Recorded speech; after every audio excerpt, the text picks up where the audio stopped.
নির্বাচন হবে, বাংলাদেশের সংসদের কাঠামো কি হবে, বাংলাদেশের ক্ষমতার বিন্যাস কাঠামো কি হবে, আমরা যেসব বিষয়ে ঐকমত্য হয়েছি সেটাও জনগণের অনুমোদন নেওয়া দরকার।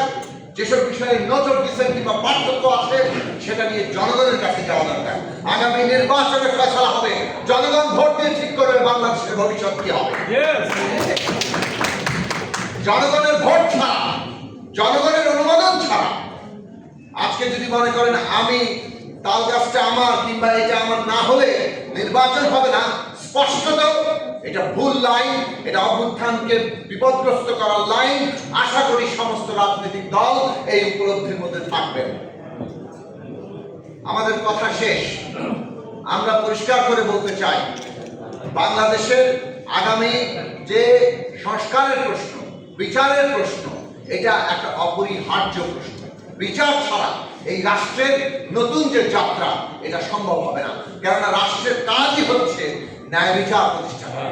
রাষ্ট্র জনগণকে ঐক্যবদ্ধ করে, তার সমস্ত নানা রকম দ্বন্দ্ব, পার্থক্য ইত্যাদি সহই সে জনগণের মধ্যে এইসব দ্বন্দ্ব পার্থক্যগুলোর মীমাংসা করে তাকে ঐক্যবদ্ধ রাখার চেষ্টা করে, এবং সেটা করে সে আইনের মাধ্যমে, এবং সে আইনের উপর দাঁড়িয়ে সে ন্যায় বিচার দিতে পারে বলে এই ঐক্য সে সফল হয়। যখন সে ন্যায় বিচার দিতে ব্যর্থ হয় তখন তার রাষ্ট্র নিজেই একটা নিপীড়নের প্রতিষ্ঠানে পরিণত হয়, যেমনটা শেখ হাসিনা করেছিলেন। তার পরিণতি কি হয়েছে আমরা সবাই দেখেছি। কাজে এই রাষ্ট্র ন্যায় বিচার দিয়ে বাংলাদেশে আগামী দিনে তার নতুন যাত্রাকে নিশ্চিত করবে, সেটা আমরা চাই। আমরা যেসব সংস্কারের প্রশ্ন আমরা তুলেছি, এই দেশের রাষ্ট্রের গণতান্ত্রিক রূপান্তর, সংস্কার, নতুন রাজনৈতিক বন্দোবস্ত, এই গণতন্ত্র মঞ্চের দলগুলো তুলেছে। এটা মনে রাখা দরকার, এটা ইতিহাস হিসাবে সত্য। এবং এই সংস্কার প্রশ্নে আমরা আমাদের সর্বাত্মক আন্তরিকতা নিয়ে এসেছি।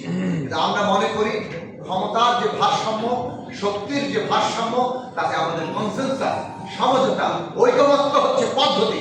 এবং সেই পদ্ধতিতে এই অন্তর্বর্তী সরকার যে ঐকমত্য কমিশন করেছে, আলাপ আলোচনার মধ্যে দিয়ে আমরা যে জায়গায় পৌঁছেছি, এইটা এখন জনগণের কাছে যাবে।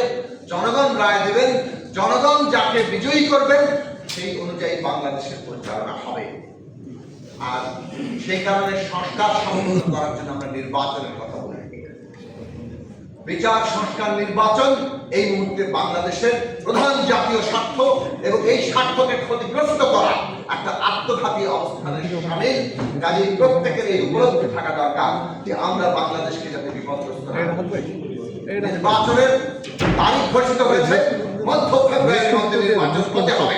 বাংলাদেশের নির্বাচনকে ক্ষতিগ্রস্ত করার কোনো তৎপরতা এই দেশের জনগণ মেনে নেবে না। জনগণের মধ্যে নির্বাচনের মধ্যে দিয়ে আমরা সংস্কার সম্পন্ন করতে পারি এবং বিচার প্রক্রিয়া এগিয়ে নিতে পারি। আজকে অনেকেই বলছেন যেন নির্বাচন হলে বিচার আর বন্ধ হয়ে যাবে এবং সংস্কার হলে আর হবে না। এটা অত্যন্ত একটা মিথ্যা প্রচারণা। বাংলাদেশে আগামী দিনে যারাই রাষ্ট্র পরিচালনার দায়িত্ব পান, কেউ যদি বিচার এবং সংস্কারের প্রশ্নে কোন রকম আপোষ কিংবা বেইমানি করে, বাংলাদেশের জনগণ তাদের ক্ষমতায় থাকতে দেবে না। এইটা আমাদের পরিষ্কার করে মনে রাখা দরকার। এবং সেই লক্ষ্যে গণতন্ত্র মঞ্চ অঙ্গীকারবদ্ধ, গণতন্ত্র মঞ্চ সেই কাজ করবে এবং এই বিচার, সংস্কার, নির্বাচনের মধ্য দিয়ে বাংলাদেশের গণতান্ত্রিক উত্তরণকে সম্পন্ন করবে। নায়াসিনামাইড ও স্যালিসাইলিক সমৃদ্ধ লিলি ফেস ওয়াশ, যা ফেসের ডেড স্কিন সেল দূর করে দেয় দ্বিগুণ ফাস্টার ব্রাইটেনিং।